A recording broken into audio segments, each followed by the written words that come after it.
اعوذ باللہ من الشیطان الرجیم بسم اللہ الرحمن الرحیم۔ پناہ مانگتا ہوں اللہ کی شیطان ملعون سے۔ شروع کرتا ہوں اللہ کے نام سے جو بڑا مہربان اور مسلسل رحم کرنے والا ہے۔ قائم ٹی وی میلبرن آسٹریلیا سے آپ کا میزبان اقبال حیدر ندیم حاضر خدمت ہے اور سلامت کرتا ہے۔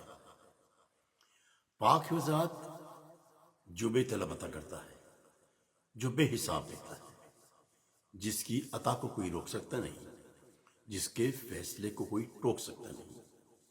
اے رب ذوالجلال تیری عزت و جلال کی قسم، تو لائق عبادت ہے، حمد کرنا تیری بڑی سعادت ہے۔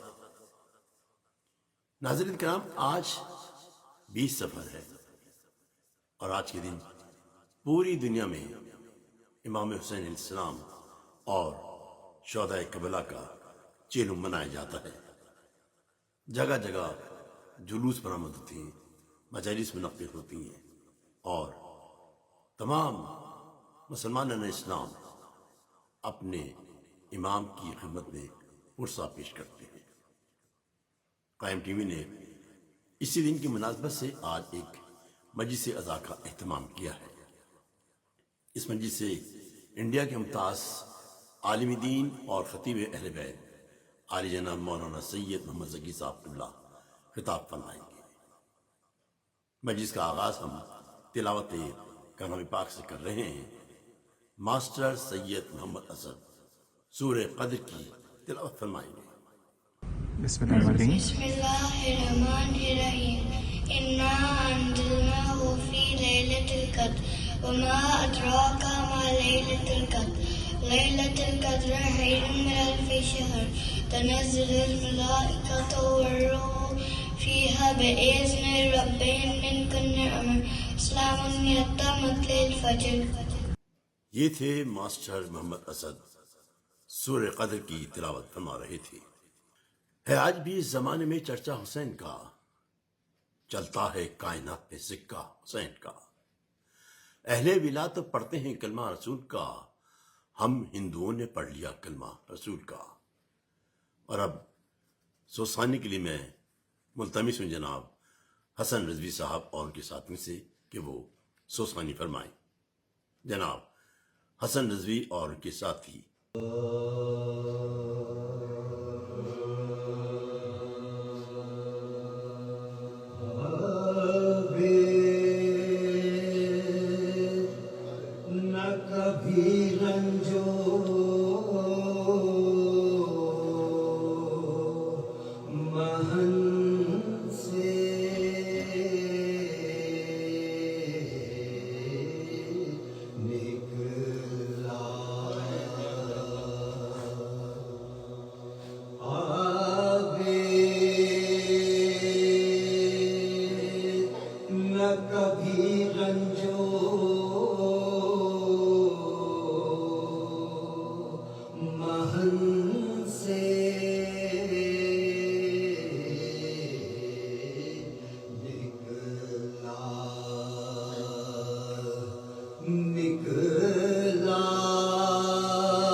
پوشا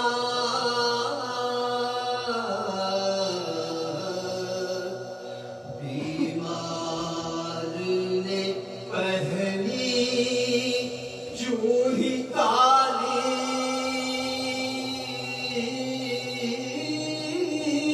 پوشاک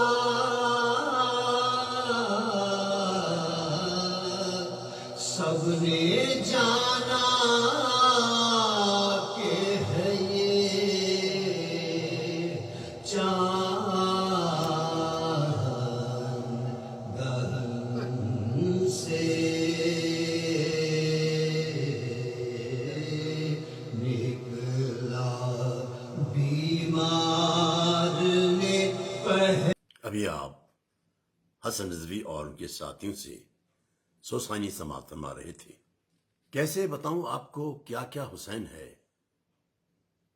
اطراح کائنات تو دریا حسین ہے۔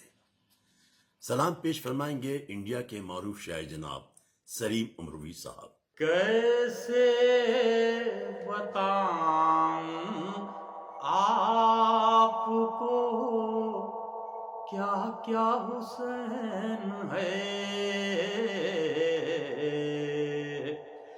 کیسے بتاؤں آپ کو کیا کیا حسین ہے، کیسے بتاؤں آپ کو کیا کیا حسین ہے،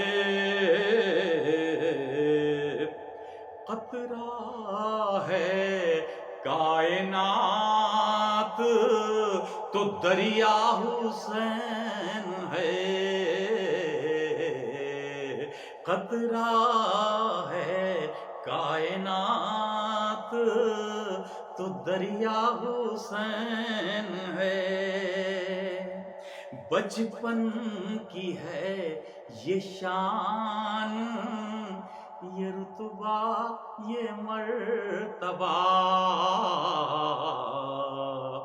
بچپن کی ہے یہ شان یہ رتبہ یہ مرتبہ، بچپن کی ہے یہ شان یہ رتبہ یہ مرتبہ، زلف نبی سے کھیلنے والا حسین ہے، زلف نبی سے کھیلنے والا حسین ہے، تاریکیوں کا دوسرا ایک نام ہے یزید،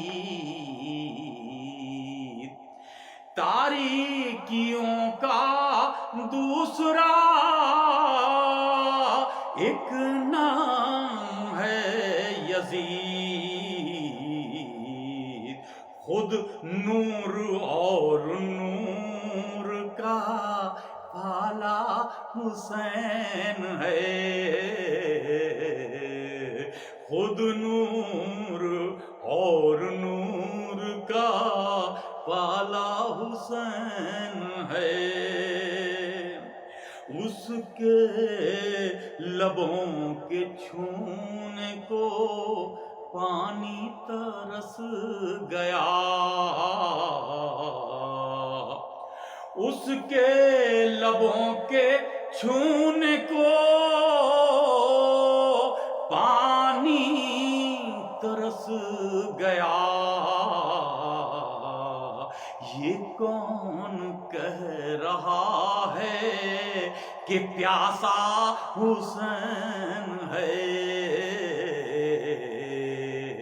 یہ کون کہہ رہا ہے کہ پیاسا حسین ہے۔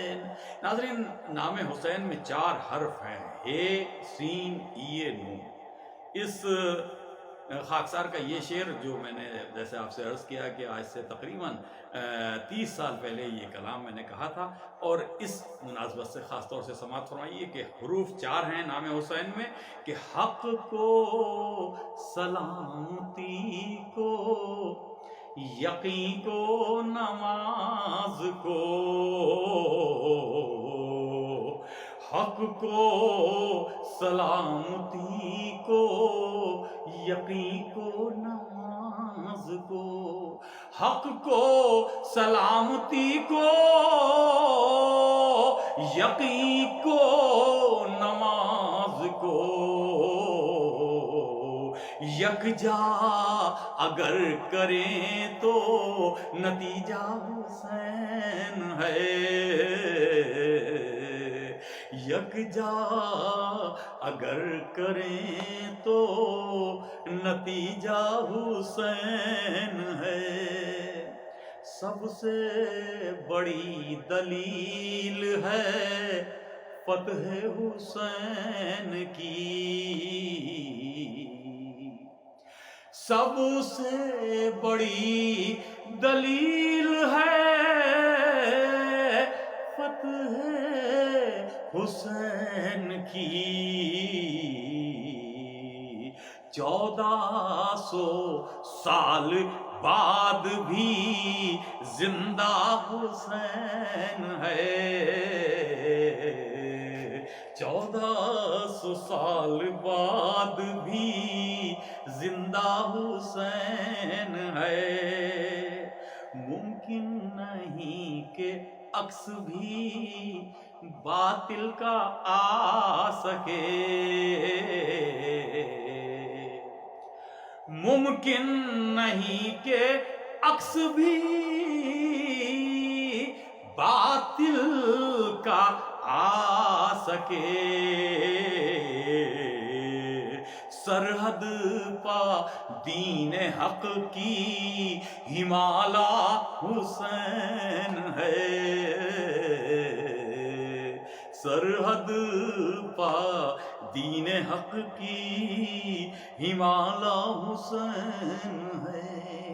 کردار سازیوں کی جو محنت نبی نے کی، کردار سازیوں کی جو محنت نبی نے کی، کردار سازیوں کی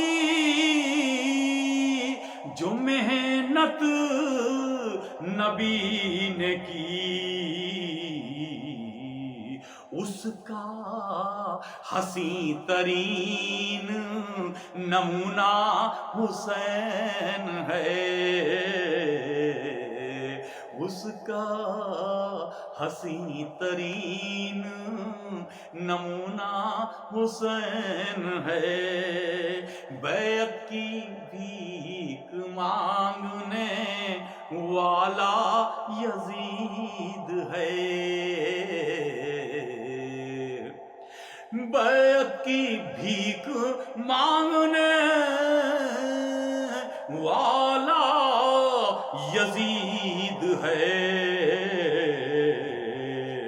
بیعت کی لاش روندنے والا حسین ہے، بیعت کی لاش روندنے والا حسین ہے۔ انسان کے عروج کی جتنی ہے انتہا، انسان کے عروج کی جتنی ہے انتہا، انسان کے عروج کی جتنی ہے انتہا، اس انتہا سے بھی کہیں اونچا حسین ہے، اس انتہا سے بھی کہیں اونچا حسین ہے۔ زخموں سے ہے سجا ہوا خود سر سے پیر تک، زخموں سے ہے سجا ہوا، خود سر سے پیر تک، لیکن خدا کے دین کا مسیحا حسین ہے، لیکن خدا کے دین کا مسیحا حسین ہے عظمت حسین جو عقل سلیم میں ہے، عظمت حسین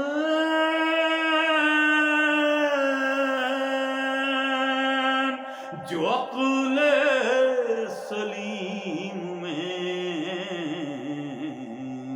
سچ تو یہ ہے کہ اس سے زیادہ حسین ہے، کیسے بتاؤں آپ کو کیا کیا حسین ہے، قطرہ ہے کائنات تو دریا حسین ہے۔ ابھی جناب سلیم اموی صاحب سلام پیش فرما رہے تھے۔ ستارے ہاتھ میں لے کر خطاب کرتا ہوں، میں آسمان سے اکثر خطاب کرتا ہوں، چراغ شام جلاتا ہوں اپنی محفل میں، مگر چراغ جلا کر خطاب کرتا ہوں۔ اور اب قائم ٹی وی کی مجلس سے انڈیا کے ممتاز عالم دین خطیب اہل بیت عالی جناب مولانا سید محمد ذکی صاحب اللہ خطاب فرما رہے ہیں۔ لا حول ولا قوة الا باللہ العلی العظیم، حسبنا اللہ ونعم الوکیل، نعم المولا ونعم النصیر۔ اعوذ باللہ من الشیطان الرجیم، بسم اللہ الرحمن الرحیم، الحمد للہ رب العالمین، والعاقبۃ للمتقین، ثم الصلاة والسلام والتحیۃ والاکرام علی سید الانبیاء والمرسلین، سیدنا و مولانا ابی القاسم محمد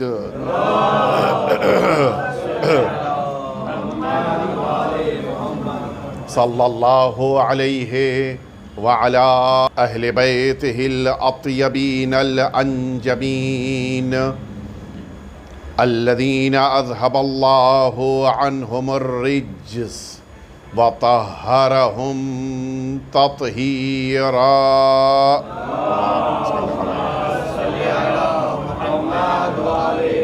لا سیما الامام المبین بقیت اللہ فی الارضین، ارواحنا و ارواح العالمین لتراب مقدمہ الفداء، واللعنۃ الدائمۃ الباقیہ علی اعدائہم اجمعین، اما بعد، فقد قال رسول اللہ صلی اللہ علیہ وآلہ وسلم، ان الحسین مصباح الہدی وسفینۃ النجاہ۔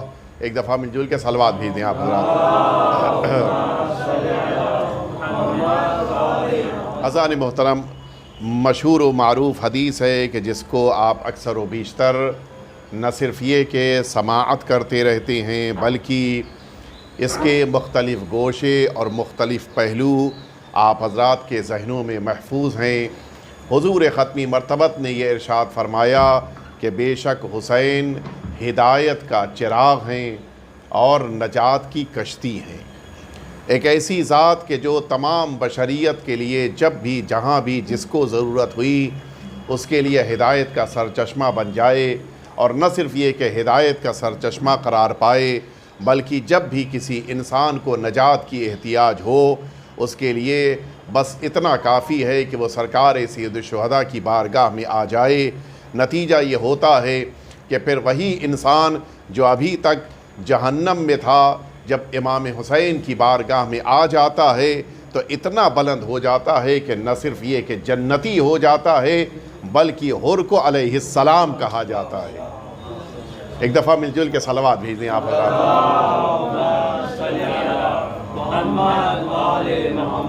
امام حسین کی ذات گرامی قدر نے تمام انسانوں کو ہدایت دی اور آج بھی دے رہے ہیں، اور مجھے اسی موضوع تک آپ کو لے کے آنا ہے کہ حقیقت یہ ہے کہ آج بھی امام حسین کی ذات سے تمام انسانوں کو ہدایت مل رہی ہے، اور وہ کام کہ جو کام دنیا میں کہیں ممکن نہیں ہیں وہ کام امام حسین کی بارگاہ میں ہو رہے ہیں۔ ایک دنیا کی آج سب سے بڑی مشکل جو سمجھی جاتی ہے وہ انسانوں کے درمیان پائے جانے والے ڈفرینسز ہیں۔ یہ بہت بڑی مشکل ہے کہ جس کا سولوشن دنیا کے پاس نہیں ہے۔ امیر ہے، وہ غریب کے ساتھ بیٹھنا پسند نہیں کرتا، غریب کو غریب سمجھا جاتا ہے، اور نتیجہ یہ ہے کہ پھر اس کو وہ رتبہ و درجہ نہیں ملتا کہ جو ایک عام آدمی، ایک عام انسان کو ملنا چاہیے۔ خاندان بڑے ہوتے ہیں تو چھوٹے خاندانوں کو دبا دیا جاتا ہے، قبیلے اہم ہوتے ہیں تو بقیہ قبیلوں کو اہمیت نہیں دی جاتی ہے، حتیٰ محلوں کی بنا پر انسان علاقوں کی بنا پر، شہروں کی بنا پر اپنے کو دوسروں سے بہتر سمجھتا ہے، اور بقیہ علاقے والے مظلوم ہوتے ہیں اس اعتبار سے کہ انہیں دبایا جاتا ہے۔ بعض ملکوں کے مسائل، بعض قبیلوں کے مسائل، بعض خاندانوں کے مسائل، یہ جو ڈفرینسز کا مسئلہ ہے یہ دنیا کی آج ایک بہت بڑی پرابلم ہے۔ وہ کالے ہیں، یہ گورے ہیں، یہ ایک بہت بڑا فرق ہے کہ جس کی بنا پہ نہ جانے کتنے خون بہائے جاتے ہیں۔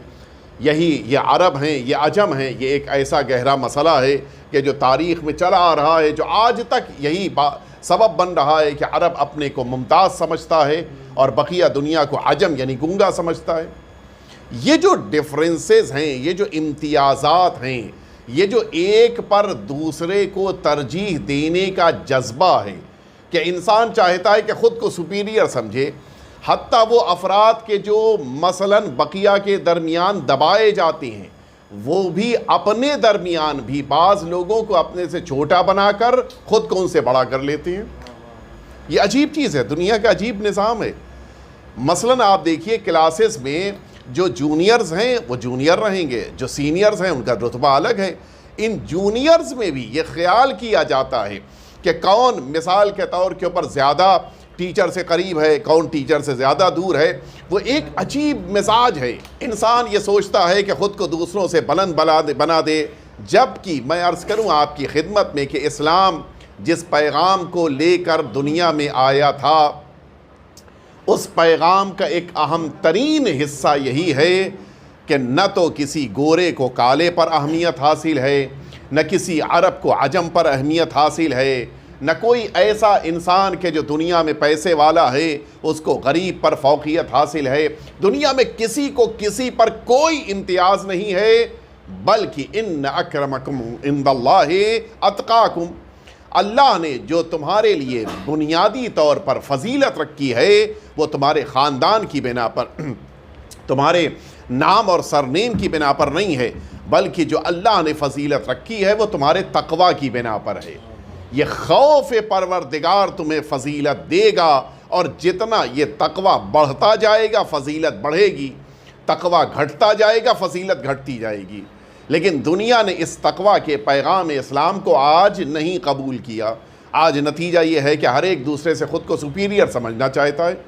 اسلام جب آیا تو عرب کے ایسے ماحول میں آیا کہ جہاں قبیلوں کی جنگ تھی، جہاں خاندانوں کی جنگ تھی، جہاں عرب عجم کے مسائل تھے، جہاں آقا اور غلام کا مسئلہ تھا، جہاں کالے گھورے کا مسئلہ تھا، ایک عجیب ماحول تھا۔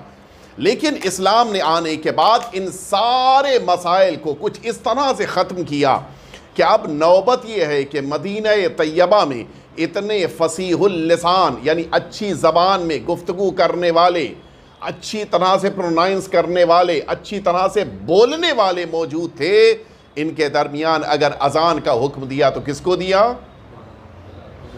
اسے دیا کہ جس کا سین اور شین میں فرق نہیں تھا جس کے وہاں. عجیب ہے. اور پھر جس موقع کے اوپر ظاہر ہے کہ عربوں کے لیے بڑی تکلیف کا میٹر تھا یہ، جو کل تک میرا غلام تھا، جو حبشی ہے، جو کالا ہے، جو سیاہ ہے، جس کے بدن سے ہماری طرح خوشبو نہیں آتی ہے، وہ آج ہم سے کہہ رہا ہے کہ نماز میں اور ہم کو جانا پڑے. بڑا تکلیف دہ مسئلہ تھا. جا کے بھاگ کے رسول اللہ سے شکایت کرتے، یار یہ بڑا غضب ہو رہا ہے یا رسول اللہ، اس کے کہنے سے مجھے نماز کے لیے آنا یہ قبول نہیں ہے. حضور اکرم نے فرمایا نہیں، اگر نماز میں آنا ہے تو اسی بلال کے کہنے پہ آنا ہوگا. اچھا اب یہ تو سمجھ گئے کہ اس بنا پر رسول اللہ کو ان کے ارادے سے تبدیل نہیں کیا جا سکتا. کیا کریں؟ نیا شوشہ، نیا گوشہ نکالا. یا رسول اللہ اگر اذان ہی دلوانی ہے تو آپ کسی ایسے سے دلوائیے جو کم از کم اشہدو تو کہے. اپنی اذان میں اشہدو کہہ رہا ہے، یہ تو بہت بڑے غضب کی بات ہے، جو آج کے زمانے میں ہم لوگ بھی کہتے ہیں دوسرے سنیں گے تو کیا کہیں گے. یہ ہوتا ہے نا، دوسری قومیں سنیں گی تو ہمارے بارے میں کیا سوچیں گی. جب حضور اکرم سے یہ شین سین کا مسئلہ لے کر لوگ آ کر کھڑے ہوئے اعتراض کیا تو حضور اکرم نے کیا فرمایا؟ نہیں، مؤذن تو نہیں بدلے گا، سننا ہے تو بلال ہی کی اذان کو سنو.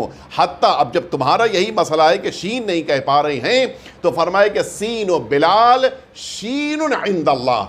وہ سین کے جس کو تم اعتراض کے لیے لے کر آئے ہو یہ اللہ کے نزدیک شین ہے، اس لیے کہ تم زبان کو دیکھ رہے ہو، اللہ دلوں کو دیکھتا ہے. ایک دفعہ مل جل کے صلوات بھیج دیں آپ حضرات.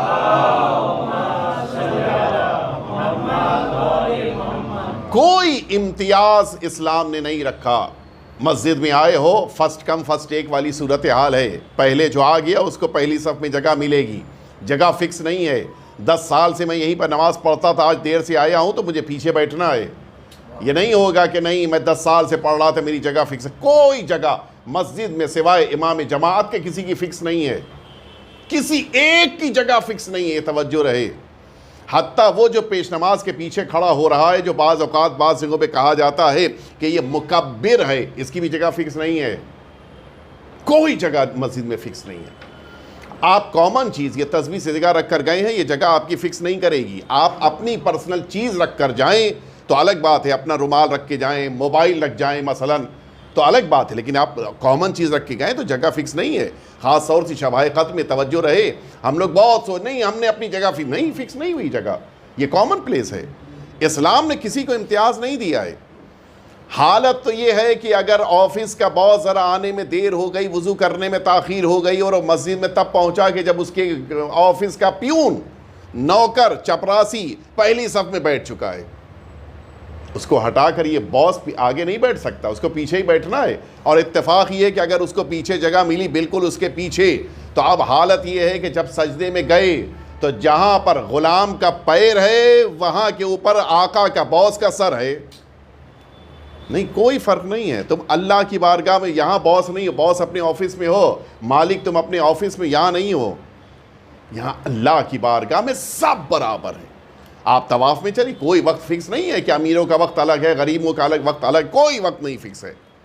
یہ الگ بات ہے کہ آج یہ کام کر دیا گیا کہ میدان منا میں ان کے خیمے اچھے ہیں جن کے پاس پیسہ ہے، ان کے خیمے ذرا سا عام قسم کے جن کے پاس پیسہ نہیں ہے. امیروں کے خیمے میں 2 آدمی ہیں، غریبوں کے خیمے میں 40 آدمی لیٹے ہیں. تو یہ نظام انسان کا بنایا ہوا، اسلام کا نہیں ہے. توجہ پر اسلام نے جو نظام قائم کیا اس میں کوئی کسی میں فرق نہیں، سب برابر. نہ خاندان کا امتیاز، نہ قبیلے کا امتیاز، نہ شہروں کا امتیاز، نہ نام کا امتیاز، نہ اسلام، کوئی امتیاز نہیں ہے. اور اسی بنا پہ عرب اور عجم کا فرق بھی ختم ہو گیا. حضور اکرم نے اپنی حیات طیبہ میں یہ امتیاز پوری طرح سے ختم کر دیا. رسالت مآب کی زندگی میں کوئی فرق نہیں رہ گیا. حتیٰ وہ غریب جس موقع کے اوپر بزم میں آیا اور ایک صحابی نے ذرا سا اس کے بیٹھنے سے پہلے جو اس کے بغل بیٹھ رہا تھا، اس غریب کے بغل بیٹھنے کے موقع پر اس صحابی نے اپنی ابا ذرا اس کی طرف سے کھینچ لی. حضور اکرم کو برا لگ گیا کہ کیا اگر وہ تمہاری ابا سے اس کا بدن، اس کی باڈی ٹچ ہو جاتی تو کیا کچھ غربت نکل کے تمہاری باڈی میں آ جاتی. حضور اکرم نے فرمایا، ناراض ہوئے. یا رسول اللہ مجھے تو نہیں پتا تھا، میں سمجھا کہ شاید، کہا نہیں نہیں بالکل نہیں، اسلام میں امیری غریبی کا کوئی امتیاز نہیں ہے۔ اس موقع کے اوپر جب اس نے کہا کہ میں اپنی آدھی دولت اس لیے تاکہ آپ راضی ہو جائیں اس غریب کو دینے پر تیار ہوں، ہونا کیا چاہیے تھا؟ غریب کو تو دوڑ کے اس آدھی دولت کو قبول کر لینا چاہیے تھا۔ اس نے کہا نہیں یا رسول اللہ مجھے نہیں چاہیے وہ آدھی دولت، اس دولت کا مجھے کوئی فائدہ نہیں کہ جس دولت کے آ جانے کے بعد غریبوں کی عزت ختم ہو جائے۔ یہ جذبہ تھا مسلمانوں کا، یہ امتیاز تھا رسول اللہ کا کہ جو اپنے اصحاب کے درمیان آپ نے قائم فرمایا تھا۔ لیکن بعد پیغمبر کیا ہوا؟ پھر سب ختم ہو گیا۔ وہ عرب ہیں ان کو زیادہ ملے گا، یہ عجم ہیں ان کو کم بیت المال سے ملے گا، یہ بڑے قبیلے کے ہیں ان کو زیادہ ملے گا، یہ چھوٹے قبیلے ہیں کہ ان کو نہیں ملے گا۔ یہ عجیب امتیاز، وہ ساری چیزیں جو ڈیفرنسز کی شکل میں تھیں وہ سب بعد پیغمبر پھر آ گئیں۔ اور اب 25 سال کے بعد سرکار امیر المؤمنین کو دوبارہ اس نظام کو واپس لانے میں بڑی محنت پڑی ہے، بڑا سخت مرحلہ تھا، اس کو ہم آپ محسوس نہیں کر سکتے۔ جو چیز دلوں میں بیٹھ جائے، 25 سال بہت لمبا عرصہ ہوتا ہے، جو مثلاً 20 سال کا تھا وہ 45 سال کا ہو چکا ہے۔ اس 25 سال کے درمیان نیچر بدل گئے تھے، مزاج بدل گئے تھے، ان کو دوبارہ اسی مزاج اور اسی نظام اسلام پر لے کر آنا یہ بڑا مشکل کام تھا۔ لیکن امیر المؤمنین نے یہ کام کیا۔ اپنے 4.5-5 سال کے دور حکومت میں امیر المؤمنین نے سارے ڈیفرنسز ختم کر دیے، کوئی فرق نہیں ہے۔ میدان جنگ میں سب برابر سے آئیں گے۔ ہوتا یہ تھا کہ جس موقع کے اوپر میدان جنگ میں سرداری لینا ہوتی تھی کہتے عرب ہیں ہم تو سردار بنیں گے، لیکن جس موقع کے اوپر میدان جنگ میں جانا ہوتا کہتے نہیں ایرانیوں کو آگے بھیجو ہم پیچھے رہیں گے۔ کہا نہیں، سب برابر ہیں، ایرانی اور عراقی میں کوئی فرق نہیں ہے، عرب اور عجم میں کوئی فرق نہیں، سب برابر، سارے ڈیفرنسز ختم۔ بیت المال سے ملے گا تو سب کو ملے گا۔ میدان جنگ سے جس موقع کے اوپر مال غنیمت بٹے گا، جتنے میدان جنگ میں آئے ہیں سب کو ملے گا۔ یہ نہیں ہو سکتا کہ عربوں کو زیادہ مل جائے عجم کو کم مل جائے، نہیں، سب کو برابر سے۔ لیکن یہ 4.5-5 سال کی حکومت سرکار امیر المؤمنین کی جب ختم ہوئی تو اب تو اور شدت کے ساتھ یہ چیزیں آ گئیں۔ علیکم السلام۔ اب تو اور مسائل سنگین ہو گئے۔ اب تو جو شام کی حکومت آئی تو اب نہ پوچھئے کیا عالم ہوا، کس بری طرح سے قبیلوں کو اہمیت دی گئی، خاندانوں کو، کیوں؟ تاکہ یہ ہمارے وفادار ہو جائیں۔ بے پناہ پیسہ بانٹا گیا، اس لیے بڑے خاندانوں کو، بڑے قبیلوں کو، عربوں کو اہمیت دی گئی، گوروں پر کاروں کے اوپر گوروں کو اہمیت بڑی زیادہ، تاکہ یہ سب ہماری طرف راغب ہو جائیں۔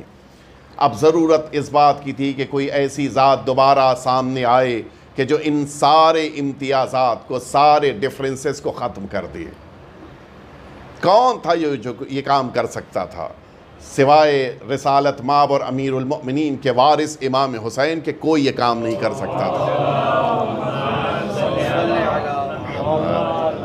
اور عجیب، امام حسین نے میدان کربلا میں، آپ اگر غور فرمائیں، اس چیز کو بڑی اہمیت کے ساتھ قرار دیا ہے۔ اگر جنت بٹ رہی ہے تو سب کو ملے گی، اگر جنت کا درجہ ملے گا تو سب کو ملے گا۔ حتیٰ میدان کربلا میں سرکار سید الشہداء کا امتیاز تو آپ ملاحظہ فرمائیں، اگر بنی ہاشم کے چاند جناب عباس کے سرہانے میرے آقا حسین پہنچے ہیں تو اسی میدان کربلا کے وہ سیاہ فام جون کے سرہانے بھی پہنچے ہیں، کوئی فرق نہیں۔ اگر وہ قمر بنی ہاشم ہیں، پورے بنی ہاشم کا چاند ہیں، اگرچہ جون کے بدن سے خوشبو نہیں آتی، جون کا بدن سیاہ ہے، غلام ہیں، اس حبش کے رہنے والے، عرب نہیں ہیں، اس کے باوجود امام حسین نے جو عزت دی ہے کوئی نہیں دے سکتا۔ میدان کربلا میں امام حسین نے پھر سارے ڈیفرنسز کو ختم کر دیا، سب مٹا دیا۔ لیکن ظاہر ہے کہ بعد حسین تو پھر یہ سب، جس کے پاس حکومت ہے وہ جو چاہتا ہے وہ کرتا ہے۔ سارے وہ امتیازات کے جو لوگوں کے ذہنوں میں تھے وہ سب آنے لگے۔ حتیٰ اب تو ایک نیا مسئلہ بنی ہاشم اور بنی العباس کا آیا کہ جو مسئلہ اور زیادہ گہرا ہوتا گیا۔ بنی العباس اپنے کو رسول اللہ سے زیادہ قریب سمجھتے تھے، نتیجے میں وہ زیادہ اپنے کو حقدار سمجھتے تھے مال غنیمت کا۔ بقیہ کی بنسبت یہ ایک اور بڑا مسئلہ آیا یہ جو سارے ڈیفرنسز تھے جو ختم کیے تھے امام حسین تک یہ ختم ہوئے تھے، وہ سب دوبارہ آ گئے. اور اب آئیے میں آپ کو لے کے آؤں یہاں تک کہ یہ آج کے دور تک آج بھی مزاجوں میں ڈیفرنس پایا جاتا ہے. عرب اپنے کو عرب سمجھتا ہے، عجم کے سامنے جھکے گا نہیں. یہی جس موقع کے اوپر عراق اور ایران کی جنگ ہو رہی تھی، کیا ذہنوں میں بٹھایا گیا تھا عراقیوں کے؟ یہ جتنے ہیں سب مجوسی ہیں، یہ جتنے ہیں سب عجم ہیں، ان سے تمہارا کوئی مقابلہ نہیں ہے، یہ سب تو اس لائق ہیں کہ قتل کر دیے جائیں. کوئی ایک ایرانی اگر عراق میں قدم رکھ دیتا تھا یا زخمی کر دیا جاتا تھا، ہاتھ پیر توڑ دیے جاتے تھے یا قتل ہو جاتا تھا، بچتا نہیں تھا. کیوں؟ یہ عجم ہے، ان کا خون مباح ہے. یہ ذہنوں میں بٹھا دیا گیا تھا اور اس شدت کے ساتھ بٹھایا گیا تھا کہ حتیٰ بعض اوقات ایک مسلک کے ہیں، میں زیادہ وضاحت نہیں کروں گا، ایک مسلک کے ہونے کے باوجود عراقی ایرانی کو قتل کر رہا تھا. کیوں؟ وہ عجم سمجھ رہا تھا، وہ اپنے کو سپیریئر سمجھ رہا تھا. لیکن جب باطل حکومت گری اور اب جب نیا نظام آیا اور اس نئے نظام میں وہ آخری وارث حسین کی حکومت کی ایک جھلک اس نجف سے کربلا کے درمیان 40 کے موقع پر، یہ اس عاشورے اس 40 کے موقع پہ واکنگ کے درمیان، یہ مشی کے درمیان جو ایک جھلک آخری امام کی حکومت کی دکھائی دینے لگی، تو اس میں اب آپ وہی منظر دیکھ لیجئے. وہی عراقی جو ایرانی کو قبول نہیں کرتا تھا، شیعہ ہونا تو الگ بات، وہ عجمی ہے، قبول نہیں کرتا تھا، اب یہی عراقی اپنا بستر ایرانی کو دینے میں تیار ہے، اپنا کھانا کھلانے پہ تیار ہے، اپنی سال بھر کی جمع پونجی عجم کے اوپر خرچ. سارے جتنے خدمت کرنے والے ہیں یہ عرب ہیں، اور جتنے خدمت لینے والے ہیں وہ سب دنیا سے آ رہے ہیں، یہ سب عجم ہیں. کوئی کسی کے لیے کھانا پیش کر رہا ہے، کوئی کسی کے لیے بستر پیش کر رہا ہے، کوئی اپنا خیمہ ٹینٹ دے رہا ہے، کوئی مساج کر رہا ہے، بدن کی مالش کر رہا ہے. ایک عجیب صورتحال ہے، اور اس سے بڑا امتیاز دنیا میں آپ کو کہیں نہیں دکھائی دے سکتا. دنیا میں آپ کروڑوں کی دولت خرچ کر کے کسی عرب سے یہ کام نہیں کرا سکتے جو میں کہہ رہا ہوں کہ امام حسین نے کروا لیا. کوئی عرب کسی عجم کے پیروں تک اپنے ہاتھ نہیں لے جا سکتا، ممکن نہیں ہے. آپ جانتے ہیں عربوں کا مزاج، نہیں پتا کہ آپ میں سے کون عربوں کے بیچ رہا ہے، جو عربی مزاج ہے، جو ان کی غیرت ہے، اس میں ممکن نہیں ہے کہ کسی غیر عرب کے پیروں کو ہاتھ لگا دیں. اور یہاں عالم یہ ہے کہ ایک ایرانی اگر چلا جا رہا ہے زیارت کرنے کے لیے، اس کا پیر دھو رہے ہیں، اس کے پیروں سے دھول صاف کر رہے ہیں، اس کے جوتے کی دھول کو اپنے لیے جمع کر رہا ہے. عراقی کیا کہہ رہا ہے کہ نہ صرف یہ کہ جوتا صاف کر رہا ہے ثواب مل جائے، بلکہ کہہ رہا ہے کہ میں اس خاک کو اپنی قبر میں لے جاؤں گا تاکہ شفاعت ہو جائے. دنیا میں کوئی نہیں کرا سکتا یہ کام. آج آپ اپنے علاقوں میں دیکھ لی، کوئی یہ کام نہیں کر سکتا. آپ کسی پیسے والے سے کہہ دیجئے کہ ذرا سے یہ جو آ رہے ہیں افراد، ذرا سے ان کے جوتے صاف کر، تو کرے گا. اور یہ جو لوگ خدمت کر رہے ہیں یہ کون ہیں؟ یہ سب غریب نہیں ہیں. کوئی ہوٹل والا ہے، کوئی دکان والا ہے، کوئی بزنس والا ہے، کوئی تجارت والا ہے. ایک عجیب کیفیت، اور خدمت پہ لگے ہوئے ہیں. میں نے وہ جملہ سنا، مجھے بڑی حیرت ہوئی کہ عجیب، یہ امام حسین نے جو مزاج بدل دیا. وہ ایک زائر تھا کہ جو زیارت کرنے کے لیے جا رہا تھا، امام حسین کے حرم کی طرف بڑھ رہا تھا، پیدل چلا جا رہا تھا نجف سے کربلا کے لیے. راستے میں شدید گرمی، اس نے سوچا کہ کچھ دیر کہیں کے اوپر آرام کر لیں. گیا، دوپہر کی شدید گرمی، موقف میں اندر نظر ڈالی تو پورا موقف بھرا ہوا تھا، کوئی ایک جگہ ایسی نہیں کہ جہاں کے اوپر بیٹھ سکے. باہر ہی صوفہ پڑا ہوا تو اسی صوفے بیٹھ گیا دھوپ میں. ایک عراقی اٹھ کے آیا، اس کے بغل میں کھڑا ہو گیا. اچھا آپ نے بھی دیکھا ہوگا جب بغل میں کوئی بالکل سٹ کے کھڑا ہو تو انسان ذرا الجھتا ہے. اس نے پوچھا بھی خیریت کیا ہو گیا، کوئی کام ہو بتاؤ میں کر دوں گا. نہیں تم بیٹھو آرام سے. تھوڑی دیر بعد پھر پوچھا بھائی کوئی خاص بات، بھوک لگی ہے تو کھانے کا انتظام، کیا بات ہے تم یہاں کیوں کھڑے ہو؟ کہ بس تم اتنا کرو، یہاں بیٹھے رہو، میں اتنی دیر یہاں پہ کھڑے رہ کر اس سورج کی روشنی، سورج کی کرنوں کو تم تک پہنچنے سے روک رہا ہوں تاکہ زائر امام حسین کی گرمی کچھ دیر کم ہو جائے. کہاں ملے گا یہ جذبہ؟ ہے کوئی اس طرح سے خدمت کرنے والا؟ وہ جو آخری امام کے نظام حکومت کا ایک اہم امتیاز یہ ہے کہ اس نظام حکومت میں لوگ اپنی ضرورت کے مطابق سامنے والے کی جیب سے رقم نکال لیں گے، اور وہ اپنی جیب کو نہ صرف یہ کہ روکے گا نہیں بلکہ وہ موقع دے گا کہ وہ اس کی جیب سے جتنی رقم چاہیے لے لے. یہ امام کی حکومت میں ہوگا. آج اس کی جھلک دکھائی دے رہی ہے. لوگ ایک وقت کا کھانا کھا لیتے ہیں تو نکلتے وقت دروازے پہ خود شکریہ کہتے ہیں کہ آپ نے کھانا کھلایا, آپ کا شکریہ. دنیا کھانا کھانے والے سے شکریہ طلب کرتی ہے, اور وہاں عالم یہ ہے کہ جو کھانا کھلا رہا ہے وہ کھا لینے والوں کا شکریہ بجا لا رہا ہے. تمہارا شکریہ کہ تم نے میرے دسترخوان پہ کھا لیا, یہ بہت بڑی بات ہے, یہ کوئی چھوٹی موٹی بات نہیں ہے. وہ ظاہر کہتا ہے کہ جس موقع کے اوپر ہم لوگ, ظاہر ہے کہ وہ بہت زیادہ عربی نہیں جانتا تھا. یہ واقعہ جو نقل کیا جس نے, میں بیٹھا تھا کہ کچھ لوگوں کے ساتھ ایک کسی گاؤں میں, نجف سے کربلا کے راستے میں کچھ گاؤں بھی ہیں کہ جو معمولاً وہ اپنے اپنے گھروں کی چابیاں موقف کو دے دیتے ہیں, بڑے واقعات ہیں ان کے. وہ کہتا ہے کہ میں کچھ زائرین کے ساتھ ایک گھر میں بیٹھا تھا اور باہر جھگڑا ہو رہا تھا, تو میں تو سمجھ نہیں پایا, زیادہ عربی نہیں آتی تھی. میں نے اس سے پوچھا ہمارے درمیان جو عربی داں تھا کہ بات کیا ہے, کبھی کچھ جھگڑا ہو رہا ہے, مجھے پوری طرح سمجھ میں نہیں آیا, چلو چلتے دیکھتے ہیں ہو کیا رہا ہے. وہاں گئے تو عجیب منظر دیکھا. وہ بغل کے گھر والا, جس گھر میں یہ لوگ بیٹھے تھے, اس گھر والے سے یعنی ان لوگ کے میزبان سے التماس کر رہا تھا کہ اپنے زائرین میں سے کچھ زائرین مجھے دے دو تاکہ یہ میرے گھر میں آج رات گزار لیں. اور وہ کہہ رہے نہیں, بالکل ہرگز نہیں دیں گے. اور یہ دو وہ تھے, یعنی دو پڑوسی, یہ وہ دو تھے کہ جن میں سے ایک کا بیٹا قتل ہوا تھا. یہ جو ان لوگ, جن کا میزبان جو تھا, اس کا خود کا بیٹا قتل ہوا تھا, اور قاتل وہی پڑوسی تھا. توجہ ہے, یہ پڑوسی کہہ رہا تھا کہ تم کچھ اپنے طرف سے یہ زائرین مجھے دے دو, میں اپنے بیٹے کے خون کو معاف کرنے کے لیے تیار ہوں. یہ عالم ہے, یہ جذبہ ہے, اور اس جذبے کو ہمیں اپنے ساتھ لے کے آنا چاہیے. ایک دوسرے کو صرف اس لیے کہ یہ امام حسین کا زائر ہے, یہ امام حسین کا چاہنے والا ہے, معیار امام حسین کی ذات ہونا چاہیے. یہ جو علاقائی تعصب, یہ جو خاندانی تعصب, یہ جو نام و نمود کا تعصب, یہ جو لوگوں کے اندر پیسے کا تعصب, یہ سب مٹ جانا چاہیے. اگر آقا امام حسین کی زیارت کرنے انسان گیا ہے, واپس آنے کے بعد ختم ہو جانا چاہیے. یہ عجیب امتیاز ہے. نہیں میں بڑا ہوں, حتیٰ بسا اوقات تو اور تعجب ہوتا ہے, انسان زیارت کر کے آیا ہے, ڈفرینسز کو مٹا کر آیا ہے, اور اب وہ اکڑ رہا ہے کہ میں تو زیارت کرائے تم نہیں جا پائے. یہ لیجئے,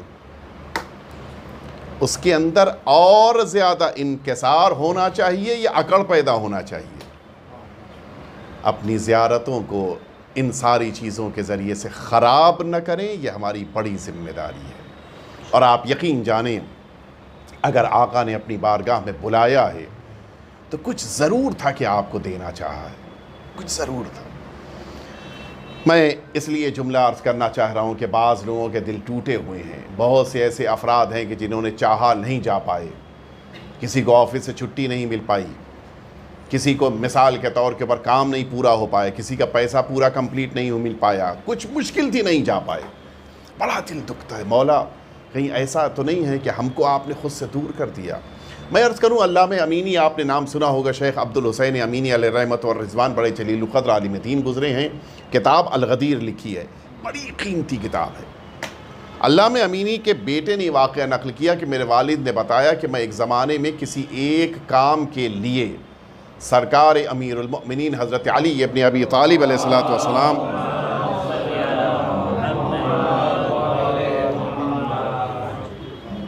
مولا کے حرم میں مسلسل دعائیں کرتا تھا, مولا یہ کام میرا رک گیا ہے, اس کو پورا کر دیا. صبح و شام جب جا رہا ہوں, زیارت پڑھ رہا ہوں, التماس کر رہا ہوں, وہ کام ہو ہی نہیں رہا.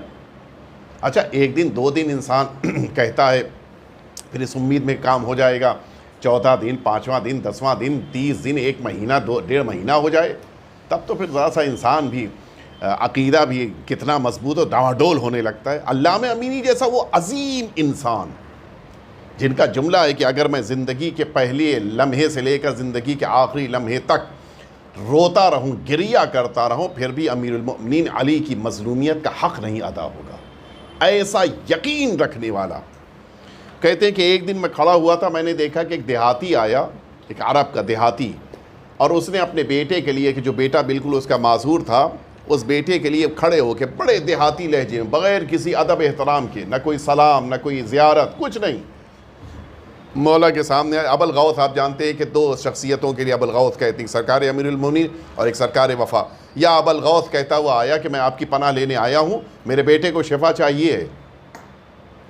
اور کہتے ہیں علامہ امینی کہ میری نگاہوں کے سامنے جو بیٹا کاندھے پر تھا کسی کے، وہ اپنے پیروں پہ کھڑا ہوا، اور میری نگاہوں کے سامنے لوگ ٹوٹ پڑے، پتہ چلا کہ اس کو صحت ملی، لوگ اس سے کپڑے لے رہے ہیں، تبرک لے رہے ہیں، اس کو بڑی احتیاط کے ساتھ لے جایا گیا، کہا وہ تو صحت پا گیا، میرا دل ٹوٹ گیا.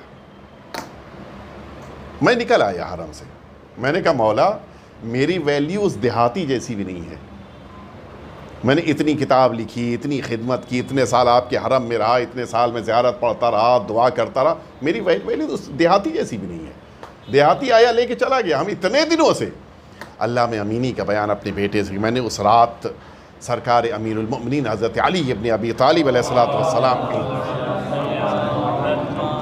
مولا کو دیکھا خواب میں. مولا فرماتے کہ امینی کیوں عبد الحسین کیوں پریشان ہو؟ کہ مولا میں اتنے دنوں سے آیا، اب وہ آیا لے کے چلا گیا. جواب سنیں گے آپ. مولا نے فرمایا کہ امینی تم تو میرے اپنے ہو، وہ تو غیر تھا، وہ تو آیا تھا لینے، صرف اس لیے کچھ کو لینا تھا. اور اس کے بعد جو مثال دی ہے میرے آقا نے، ہماری جانیں نثار ہو جائیں. مولا فرماتے ہیں کہ جب گھر میں کھانا بنتا ہے تو مہمان پہلے کھاتا ہے، گھر والے بعد میں کھاتے ہیں، وہ بھی تب جب کھانا بچ جاتا ہے. کہ تم تو ہمارے اپنے ہو، تمہیں تو جب چاہوں دے دوں گا. لیکن وہ غیر تھا، اس کو دینا ضروری تھا. امینی تم آتے ہو میرے پاس، بات کرتے ہو، کہتے ہو، مجھے اچھا لگتا ہے. آپ نے توجہ فرمائی. بہت سے اوقات امام کا نہ بلانا یہ خود مصلحت ہے کہ جس کی بنا پہ ہمیں امام کی بارگاہ میں شکر گزار ہونا چاہیے. بہتوں کو بلایا، بہتوں کو نہیں بلایا. جن کو نہیں بلائے اس بات کی علامت نہیں ہے کہ مولا نہیں چاہتے، لیکن ہاں اپنی لو لگائے رکھنا چاہیے، اپنے توجہات کو امام کی طرف رکھنا چاہیے. میں عرض کروں آپ کی خدمت میں، یہ زیارت جس زیارت کے لیے تقریباً آپ نے سبھی نے دیکھا ہوگا کہ دنیا بھر سے زائرین جمع ہوتے ہیں، اور جس موقع کے اوپر یہ جذبہ ہوتا ہے کہ مجھے امام حسین کی بارگاہ تک زیارت کے لیے پہنچنا ہے، یہاں کے اوپر ایک جذبہ بڑا قیمتی ہے کہ جس پر تھوڑی سی میں توجہ دے کر بس اپنی بات کو مکمل کرنا چاہوں گا. دوسروں کو خود پر مقدم کرنا، یہ بڑا اہم ہوتا ہے. یہ جگہ آرام دہ ہے، آؤ تم بیٹھ جاؤ. یہاں ہوا آ رہی ہے، ذرا تم کچھ دیر کے لیے بیٹھ جاؤ. زری تک تم نہیں پہنچنا چاہ رہے ہو، میں قریب آ گیا ہوں، میں ہٹ جاتا ہوں، تم میری جگہ آ کے زری کے پاس کھڑے ہو جاؤ. یہ جو اپنے اوپر دوسروں کو مقدم کرنے کا جذبہ ہے یہ بڑا قیمتی ہے، اس کو اپنے اندر پیدا کرنا چاہیے. یہ جو سیلفشنس ہے اس کو ختم کرنے کی ضرورت، خاص طور سے عبادتوں کی دنیا میں. عبادتوں میں اس کی خاص اہمیت ہے. ہم نے دوسروں کو کتنا مقدم کیا، اپنے کو نہیں. اپنے کو مقدم کرنا کون سی بڑی فضیلت ہے. ہمیں اگر کبھی کسی موقع پر دوسرے کو آگے بڑھانے کا موقع مل جائے بڑا قیمتی ہوتا ہے. یہ ہمارے چھوٹے بچے ہیں، ظاہر ہے کہ یہ سب ہمارے سامنے کے نوحہ پڑھ رہا ہے. اگر نوحہ ایک بچہ ایک جوان پڑھ رہا ہے تو اگر بزرگوار نے دیکھا تو اور بڑھانا چاہیے، تشویق کرنی چاہیے. یہ جو ہمارا ایک جذبہ ہے کہ نہیں مجھے پسند نہیں ہے، یہ جذبات بدلنے کی ضرورت ہے. بہت سارے اوقات ہم اپنی عبادتوں کو صرف اس بنا پہ خراب کر لیتے ہیں کہ اپنے کو دوسروں سے بہتر سمجھتے ہیں. نہ جانے کس کو امام حسین کیا توفیق کب دے دیں. لہٰذا کوشش کرنی چاہیے کہ اپنے اوپر دوسروں کو مقدم کریں.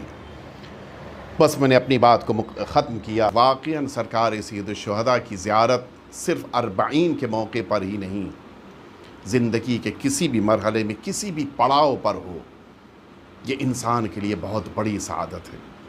میں اس عظیم الشان خطیب کا واقعہ نقل کروں. شیخ حسن قاسمی تقریباً شاید آج سے 150 سال پہلے انہوں نے اس دنیا میں تھے اور اس واقعے کو نقل کیا. ان کا یہ طریقہ کار تھا کہ وہ زیارت امام حسین کے لیے اس طرح سے نکلتے تھے کہ وہ روز عرفہ یعنی 9 ذی الحجہ کو سرزمین کربلا پہ ہوں، اور اس کے لیے تقریباً ان کو 24-25 دن لگتے تھے اپنے وطن سے پیدل وہاں تک جانے میں۔ ہم لوگ تو 3 دن نجف سے کربلا جاتے ہیں، ذرا سوچیں کہ وہ اپنے وطن سے 24 دن کا سفر کر کے آتے تھے۔ انہوں نے کہا کہ میں نکلا تھا اور یہ میرا 24واں 25واں اس طرح سے زیارت کا یہ سلسلہ تھا۔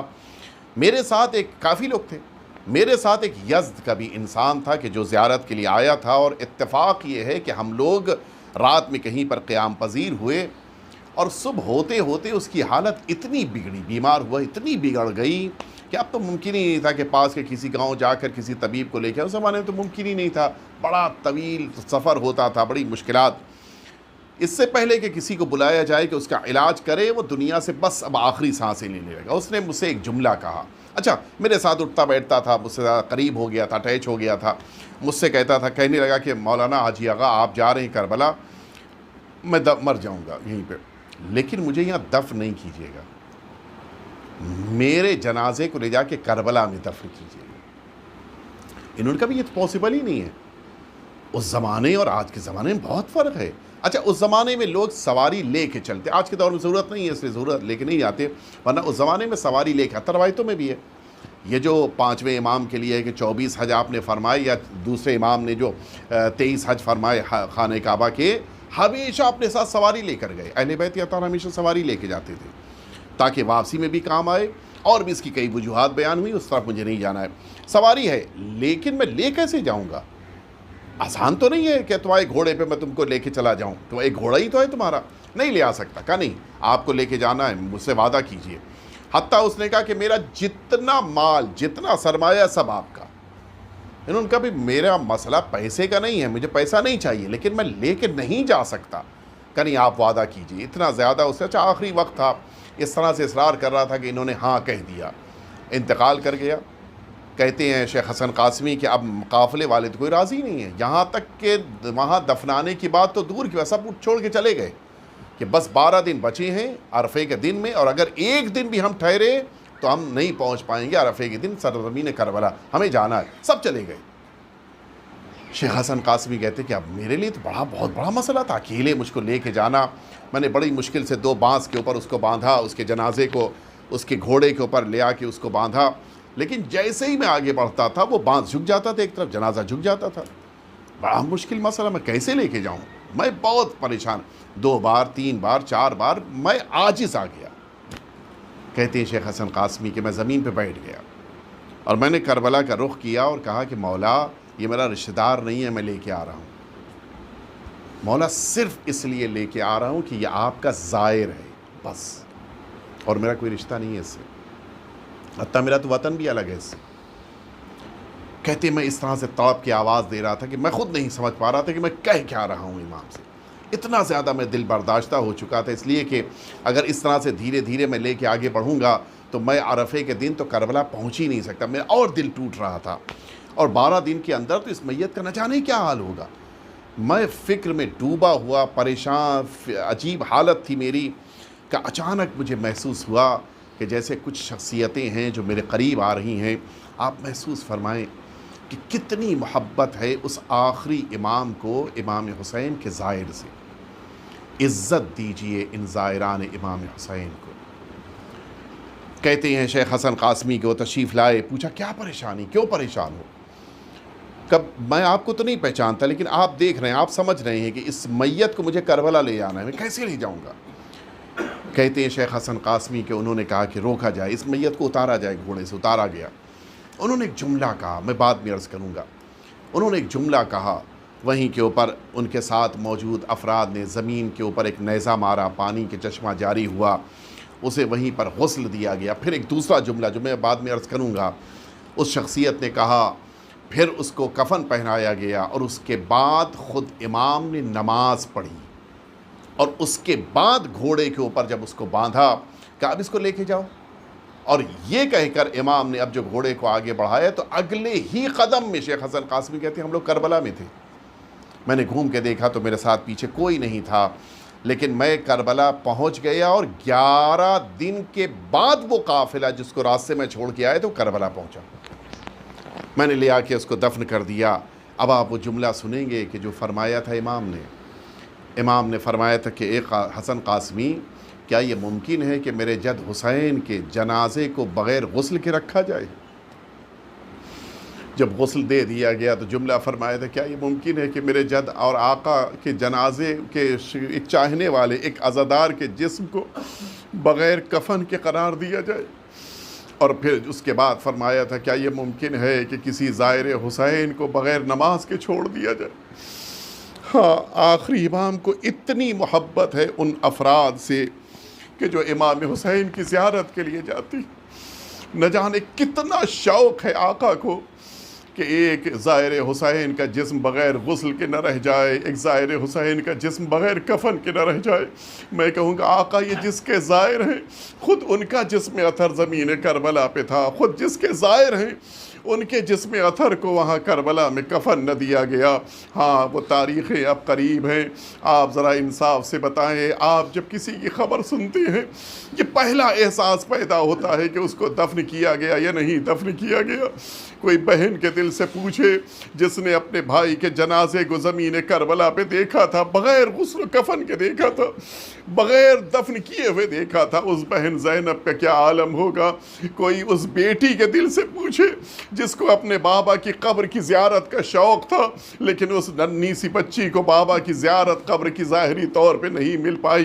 ہاں عزاداروں، آپ ذرا سوچیں کہ جب رہائی ملی ہوگی اور ان اسیروں سے یہ کہا گیا ہوگا کہ تمہیں کربلا جانا ہے تو اس موقع پہ کیا عالم ہوا ہوگا؟ ہر ایک کے اندر یہ شوق ہے۔ کوئی کہہ رہا ہوگا کہ مجھے اپنے قاسم کی قبر دیکھنی ہے، کوئی آواز دے رہا ہوگا کہ مجھے علی اکبر کی قبر دیکھنی ہے، کوئی کہہ رہا ہوگا کہ مجھے حسین کی قبر پہ جانا ہے، کوئی آواز دے رہا ہوگا مجھے عباس کی قبر پہ جانا ہے۔ اور اسی لیے مقتل کی لفظیں ہیں جس موقع کے اوپر یہی جابر اسی عطیہ کوفی کو لے کے سرزمین کوفہ سے اس سرزمین کربلا پہنچے ہیں۔ جابر کو تو نہیں دکھائی دے رہا تھا لیکن یہ عطیہ سہارا دے رہے تھے، اور جس موقع کے اوپر سرزمین کربلا پہ جابر پہنچے ہیں، پہنچے اپنے آقا کی قبر کے اوپر خود کو گرا دیا۔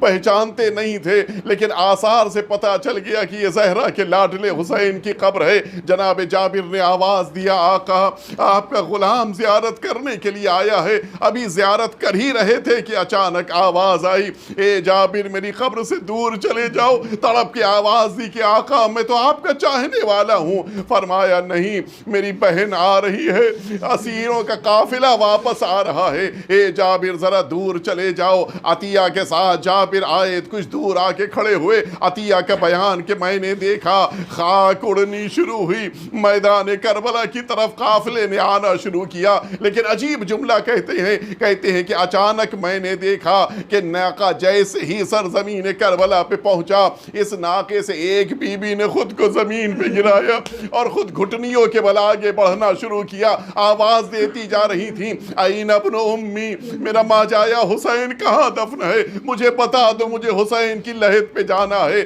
سید سجاد نے ہاتھ تھاما، اپنی پھوپھی کو اپنے بابا کی قبر تک پہنچایا۔ زینب نے خود کو اب جو حسین کی قبر پہ پایا، خود کو حسین کی لحد پہ گرا دیا۔ آواز دیتی ہے، اے بھیا زینب شرمندہ ہے۔ ایک جملہ زینب نے کہا تھا، عجیب جملہ تھا، اے بھیا زینب شرمندہ ہے۔ عصر عاشور کے ہنگام میں وہ 4 سالہ امانت جو تم نے میرے حوالے کی تھی، زینب اسے زندان شام میں دفن کر کے آئی ہے۔ اے بھیا زینب تم سے فریاد کرنے آئی ہے۔ سکینہ نے بہت یاد کیا تھا۔ زینب کچھ لمحات کے بعد اٹھی، وہ صداداروں میں نے مجلس کو مکمل کر دیا۔ سید سجاد کا ہاتھ تھاما، اے بیٹا بس اب مجھے ایک اور قبر پہ پہنچا دو۔ اے پھوپھی اماں کہاں جانا ہے؟ کہتی ہے کہ مجھے میرے عباس کی لحد تک پہنچا دو۔ زینب اب جو عباس کی قبر پہ آئیں، خود کو قبر پہ گرایا۔ آواز دیتی ہے، اے میرے غیرت دار بھائی عباس، تم یہاں کربلا میں سو رہے تھے۔ زینب اسیر ہو کے کوفہ اور شام ہو کے آئی ہے۔ اے غازی میرے بھائی، تمہیں میری سکینہ نے بہت یاد کیا۔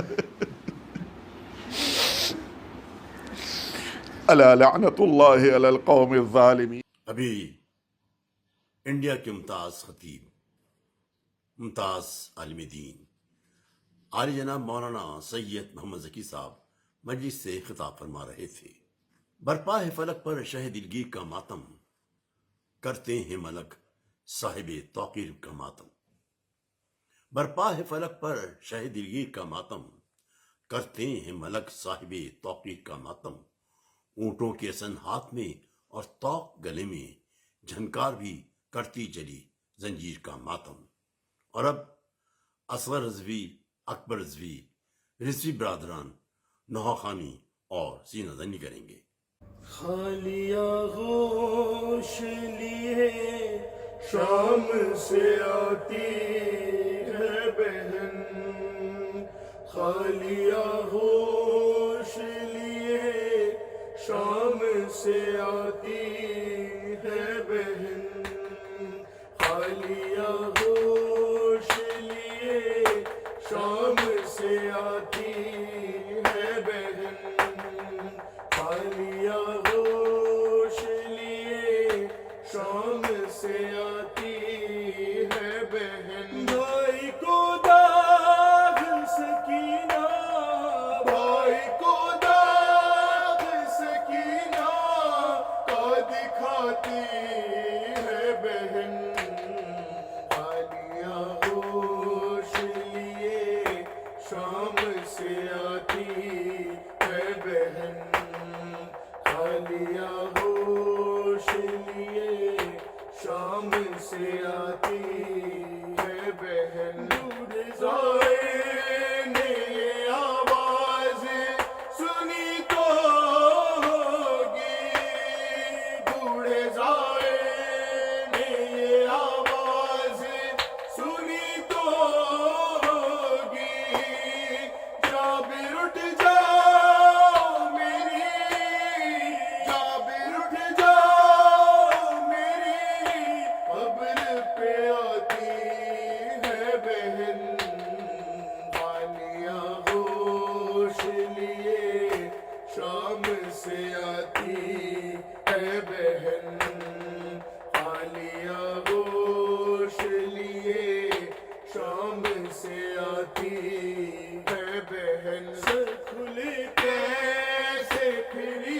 شام کے بازاروں میں، سر کھلے کیسے پھری شام کے بازاروں میں، اپنے عباس کو رو رو، اپنے عباس کو رو رو کے بتاتی ہے بہن، خالیہ گوش لیے شام سے آتی ہے بہن، خالیہ گوش لیے شام سے آتی ہے بہن۔ ایک چھوٹا سا دیا بھائی کی تربت نہیں، ایک چھوٹا سا دیا بھائی کی تربت